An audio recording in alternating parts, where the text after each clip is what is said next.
नमस्कार, breaking news देख रहे हैं आप और मैं हूं आपके साथ परवीन शेख। इस वक्त की बड़ी खबर आरजेडी खेमे से आ रही है। लंबे वक्त के बाद तेजस्वी यादव आरजेडी के दफ्तर पहुंचे हैं। जब आरजेडी में घमासान मचा है, नेता एक के बाद एक तेजस्वी खिलाफ बयानबाजी कर रहे हैं। पार्टी में बड़ी टूट देखी जा रही है और उस वक्त अपनी छवि को बचाने के लिए तेजस्वी यादव घर से बाहर निकलते हैं, जहां वो कार्यकर्ताओं को संबोधित भी कर रहे हैं, लेकिन उनके निशाने पर एक बार फिर बीजेपी रहती है। इस पर ज्यादा चर्चा के लिए मेरे साथ जुड़ रहे हैं कैपिटल टीवी के एग्जीक्यूटिव एडिटर राजीव सिंह। लंबे वक्त के बाद तेजस्वी यादव बाहर तो आए, लेकिन वो खुद चौतरफा गिरे हैं और ऐसे में तेजस्वी यादव का बीजेपी पर निशाना साधना, क्या वो खुद की छवि बचा रहे हैं? लंबे वक्त के बाद भी नहीं आए होते तो 100 दिन का उन्होंने मौन व्रत धारण किया हुआ है।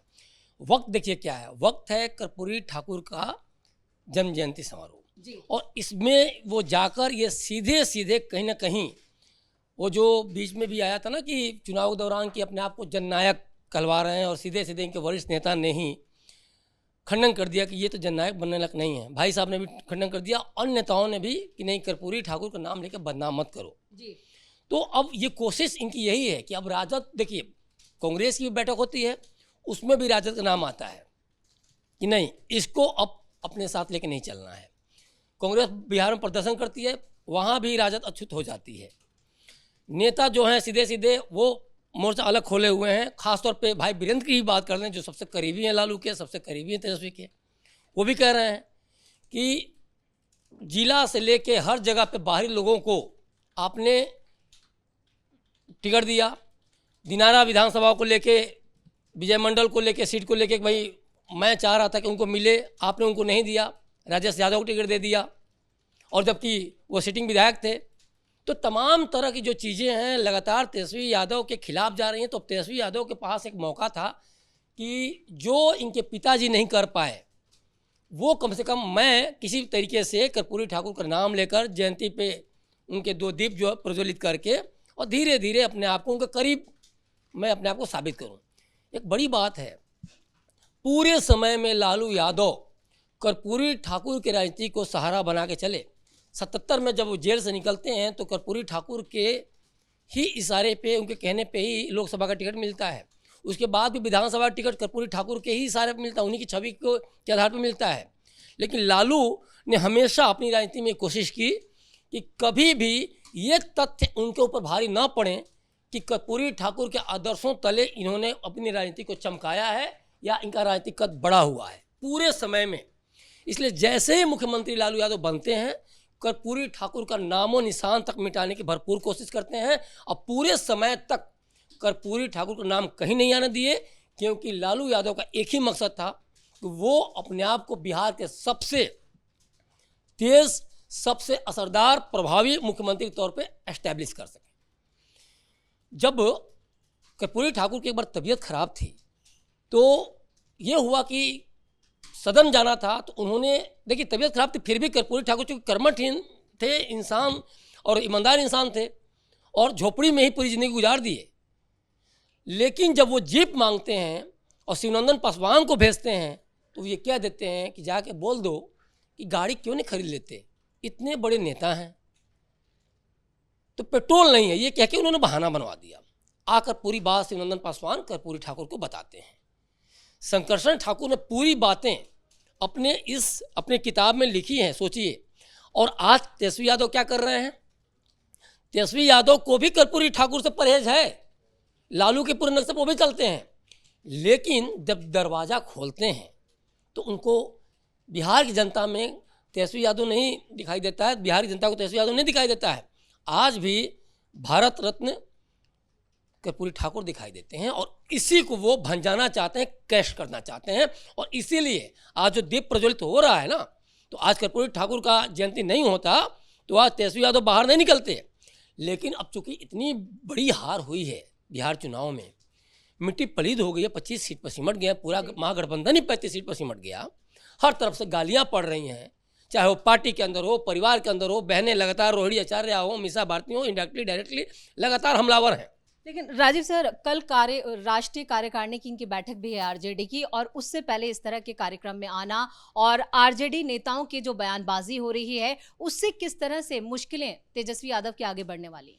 देखिए, तेजस्वी यादव अभी लगातार मुश्किलों का सामना करेंगे, और जब तक अपनी नीयत नहीं बदलेंगे और जब तक पार्टी की नीति नहीं बदलेंगे, तब तक तेजस्वी यादव के ऊपर से ये जो पहाड़ है ना कि दुख खत्म नहीं होता, ये खत्म नहीं होने वाला है। 25 तारीख को कार्यकारिणी की बैठक, इसमें क्या बताएंगे तेजस्वी यादव? ठिकरा फोड़ने के लिए बैठक होगी। कांग्रेस की बैठक में क्या हुआ? ये तो महागठबंधन के सहयोगी है ना, तो इन लोगों का एक का जो नेचर वो दूसरे का नेचर है। एक यात्रा निकालता है वोटर अधिकार यात्रा, दूसरा निकालता है बिहार अधिकार यात्रा। तो उसमें भी यही होगा, ठिकरा फोड़ने के लिए किसी तरह से तेजस्वी के दामन को बचाया सके। सीटें या फ्रेंडली फाइट का डिसीजन क्या इन छोटे मोटे विधायकों ने लिया था क्या? भाई वीरेंद्र ने लिया था क्या? नहीं लिया था, तेजस्वी यादव का था। लालू यादव का भी नहीं था, क्योंकि लालू यादव भी तजुर्बेकार हैं, घाघ राजनीतिज्ञ हैं। लेकिन अब तेजस्वी यादव कार्यकारिणी की बैठक कर लें या फिर चाहे कुछ भी कर लें, ठिकरा फोड़ने के लिए है या फिर इधर से उधर। भाई लगातार जब आरोप लगता रहा पूरे चुनाव के दौरान कि आपने टिकट बंटवारा भी करोड़ों रुपया लेकर किया है, आपके नेता सड़कों पर नागिन डांस करते नजर आए, कुर्ता फाड़ते नजर आए, डांस करते नजर आए, तो असंतोष तो उस समय भी था। आपके पिताजी के काफिले को घेरना, आपकी माताजी राबड़ी आवास को घेरना और आपसे सवाल पूछता, और आप सवाल का जवाब देते कभी नहीं देखे। आप दिल्ली जा रहे थे, न राहुल गांधी से बैठक कर रहे थे, न राहुल आपके साथ बैठक कर रहे थे। फिर बिहार में आके मतलब कितनी बचकानी हरकतें हैं कि पिताजी सिंबल आपके बांटते हैं तो आप सिंबल छीन लेते हैं, अभी 12 बजे रात में। राजीव सर, सवाल अब ये है कि जो आरजेडी है वो दो गुटों में बटी हुई नजर आ रही है। एक तरफ कुछ तेजस्वी के समर्थक भी हैं और दूसरी तरफ एक बड़ा धड़ा जो है वो तेजस्वी के नेतृत्व पर ही सवाल उठा रहा है। तो ऐसे में जो बड़ी चुनौती पार्टी को बचाने की है वो किस तरह से तेजस्वी के लिए अभी और ज्यादा मुश्किल होने वाली है? देखिए, दो धड़े में बटे हुए हैं, लेकिन तेजस्वी सवाल ये है कि किसी के सुने तब तो तेजस्वी अपनी मनमानी करेंगे, तय मानिए। और इसमें कहीं ना कहीं जब तक जिम्मेदारी और जवाबदेही का एहसास नहीं होगा तेजस्वी यादव को, वे पार्टी की नीति और नीयत को नहीं बदल सकते। तेजस्वी की भरसक कोशिश यही है।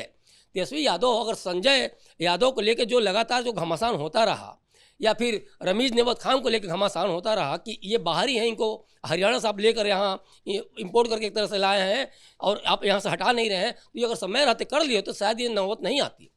चाहे आप किसी भी नेता की बात करें, एक से एक वरिष्ठ नेता सबके सब हमलावर लगातार हैं, तो तेजस्वी यादव सुन तो नहीं रहे हैं। तेजस्वी यादव अभी भी अपनी मनमानी कर रहे हैं।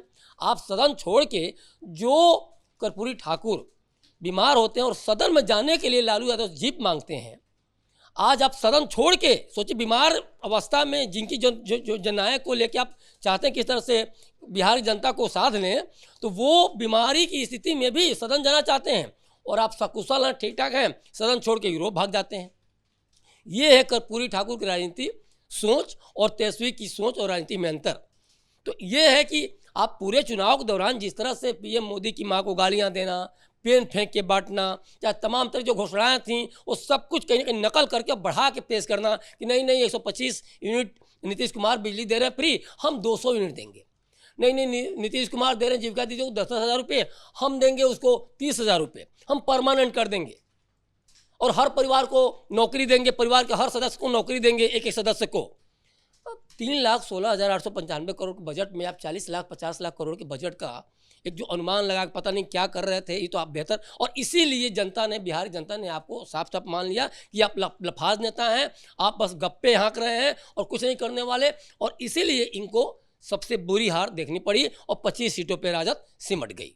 लेकिन जो कल राष्ट्रीय कार्यकारिणी की बैठक होनी है उसमें खबरें ये भी आ रही हैं कि तेजस्वी की भी यहाँ पर कहें कि उन्हें राष्ट्रीय कार्यकारी अध्यक्ष चुना जा सकता है, और इस खबर के पीछे का असल खेल है क्या? देखिए, चुना क्या जा सकता, अघोषित राष्ट्रीय अध्यक्ष है राजद के जी। जब आप अपने पिताजी से फैसले को पलट सकते हैं, सिंबल छीन सकते हैं, सारे फैसले आपने किए हैं, सबको पता है कि लालू यादव तो बीमार थे और अभी भी बीमार हैं, तो सारे फैसले तो आप ही ले रहे थे। तो अब यही है कि आप जब घोषित हो जाएंगे तो आपके कलम से जो कुछ सिग्नेचर होगा, इसका परिवार पर कितना, क्योंकि सत्ता के लिए जिस तरह से परिवार में टकराव देखा गया, उसके बाद परिवार का जो बाकी सदस्य हैं वो कैसे रिएक्ट कर सकते हैं, उनका क्या रिएक्शन हो सकता है? देखिए, यादव वोट बटेंगे, इसमें कोई दो राय नहीं है, और जो कोर वोटर है राजद का इसमें बटेंगे, कोई दो राय नहीं है। और तय मानिए कि जो बड़े नेताओं का भाई इस्तीफा होगा ये भी तय है, क्योंकि जिस तेजस्वी यादव को शुरू से ही ये मांग के चले कि ये अपनी मनमानी कर रहे हैं, अपनी दादागिरी कर रहे हैं, तो अब वो चीज़ जब आ जाएगा कि एकदम खुले तौर पर आप राष्ट्रीय अध्यक्ष घोषित हो गए या कार्यकारी अध्यक्ष घोषित हो गए तो तय मानिए कि असंतोष और भी ज़्यादा प्रबल होगा। अब उनको अपने सामने अपने राजनीतिक भविष्य को लेकर देखा जाए तो अंधेरा दिखेगा साफ साफ। दूसरी बड़ी बात, जो रोहिणी आचार्य लगातार हमलावर हैं, ये भी तेज प्रताप भी, हो सकता है ये सब लोग मिलके एक तेजस्वी यादव के विरोधी खेमे में चले जाएं और कहीं ना कहीं इसको लेकर राजद को एक बड़ा नुकसान भी हो। तो तय मानिए जैसे ही तेजस्वी यादव को फुल पावर दिया जाता है, कार्यकारी अध्यक्ष बनते हैं, तो राजद भी दो धड़े में बटेगा, इसमें कोई दौरा नहीं। जो अब तक सिर्फ कयास लगाए जा रहे हैं, तो आने वाले समय में ये देखने को मिल सकता है कि राजद कहीं ना कहीं दो धड़े में बढ़ता हुआ दिख रहा है। इस जानकारी के लिए बहुत बहुत धन्यवाद। तो तेजस्वी यादव बहुत दिनों के बाद बाहर तो निकले, आरजेडी दफ्तर भी पहुंचे, लेकिन पार्टी के बीच की गुटबाजी और जो पार्टी बिखराव पर है वो बड़ी चुनौती बनी हुई है। और इस बीच आरजेडी की कार्यकारिणी की बैठक भी कल होने वाली है और इस बैठक से क्या कुछ निकल कर आता है इस पर भी हम नजर बनाए रखेंगे। बड़ी खबर में इतना ही। कैमरामैन कुणाल के साथ मैं परवीन शेख, कैपिटल टीवी।